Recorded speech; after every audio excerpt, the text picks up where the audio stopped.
ಹಾಸ್ಪಿಟ್ಲಿಗೆ ಬರೋಕೆ first plan ಮಾಡ್ಕೋಲ್ಲ. ಬೆಳಿಗ್ಗೆ ಎದ್ದದ್ದಕ್ಕೆ ಹಾಸ್ಪಿಟ್ಲಿಗೆ ಹೋಗೋನು, ಹೊಟ್ಟೆ ನುಸಾಯ್ತಿ ಅಲ್ಲಿ ನುಸಾಯ್ತಿ ಇಲ್ಲಿ ನುಸಾಯ್ತಿ ಅಂತಾಳೆ.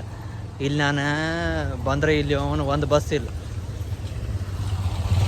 ಇಲ್ಲಿಂದ ಅಂಕಲಿಗೆ ಒಂದು ಬಂದಿತ್ತು, ಅಲ್ಲೊಂದು ತಾಸು, ಅಲ್ಲಿಂದ ಇದೊಂದು ಬಸ್, ಇಲ್ಲಿ ಬಂದು ಹೇಳಿದ್ರೆ ಮಳೆ ಒಂದು ಚಾಲು ಆಗೈತಿ. ಇದೆಲ್ಲ ಹಾಕಿದ್ದೀನಿ.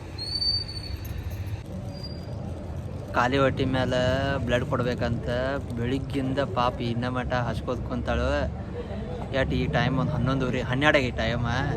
ಈಗ ಅಟ್ ಹಸದು ತಿನ್ಕೆ ಇಪ್ಪ ನಂಗೆ ಹೊಟ್ಟೆ ಭಾಳ ಹಸಿದು ಕೊಡಿಲ್ಲ ಅಂತ ಇಲ್ಲೇ ಇನ್ನೂ ಹೋಗಿಲ್ಲ ಬಿಟ್ಟಿಲ್ಲ.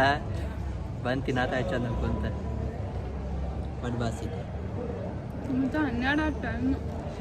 ನಾವು ಊಟ ಮಾಡೋ ಟೈಮ್ ನನಗೆ ನಾಷ್ಟ ನಾ ಮಾಡಿ ಬಂದು ಆಕಿಗೆ ಮತ್ತೆ ಈಗ ಮತ್ತೆ ಹಸು ಆತು. ನನಗೆ ಹಸು ಆತು. ಮತ್ತೆ ಹೋಗಿ ನಾಷ್ಟ ಮಾಡಿ ಬಂದ ಮತ್ತು ಪಾಪಾಗಿ ಹಸು ಆಗೋದು ನನಗೆ. ಅದಕ್ಕೆ ಕುಂತು ಮಸ್ತ್ ಇಡ್ಲಿ ವಡ ಜಿಡೋದು. ಗೋಕಾಕ್ ಬಂದ್ರೆ ಸಾಕು ಶೆಟ್ಟಿ ಹೋಟೆಲ್ ಅಂತೇಳಿ ಒಂದು ಸಲ ಬಿರಿಯಾನಿ ತಿನ್ನಿಸಿ ಅದ್ರ ಟೇಸ್ಟ್ ಎಲ್ಲ ಖರಾಬ್ ಇತ್ತು, ಇಷ್ಟ ಆಗಲಿಲ್ಲ. ಅದಕ್ಕೆ ಬಿರಿಯಾನಿ ತಿನ್ಸೋಕೆ ಅನ್ನತೀನಿ. ಮತ್ತು ಶೆಟ್ಟಿ ಹೋಟೆಲ್ದಾಗ ಏನು ಅಷ್ಟೇನು ಚಲೋ ಸಿಗಲಿಲ್ಲ ಹೋದ ಸಲ. ಅದಕ್ಕೆ ಈ ಸಲ ಅಲ್ಲಿ ಹೋಗ್ದಂಗೆ. ಇನ್ನು ಇಲ್ಲಿಂದ ಮತ್ತು ಬೇರೆ ಕಡೆ ಹೋಗಿ ಅಲ್ಲಿ ಸ್ಕ್ಯಾನ್ದ ಇದನ್ನ ನಂಬರ್ ಹಚ್ಚಿ ಆದಿನ ಯಾವಾಗ ಬರ್ತೈತು ಅದನ್ನು ಮಾಡಿಸ್ಕೊಂಡು ಮತ್ತೆ ಇಲ್ಲಿ ಹೊಳಿ ಬರ್ಬೇಕು. ಬಟ್ ಇವತ್ತೊಂದು ಸಲ ಬರೀ ಹಾಸ್ಪಿಟ್ಲ್ದಾಗ ಹಾಕಿದ್ವಿ.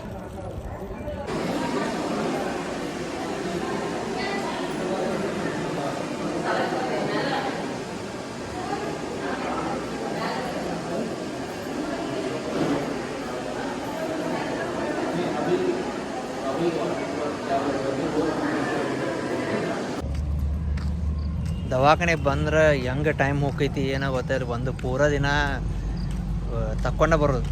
ಬೆಳಿಗ್ಗೆ ಬಂದು ಟೈಮ ಈಗ 5:30 6 ಆಗಿ ಬಂದು ಈಗಿದು ಹಾಸ್ಪಿಟ್ಲ್ದಾಗ ಮುಗೋದು. ಈಗ ನಾವು ತೋರಿಸ್ಕೊಂಡು ಈಗ ಹೋಗೋಗತ್ತವು. ಅದು ಇನ್ನೂ ಗೋಕಾಕ್ನಾಗ ಅದಾವು.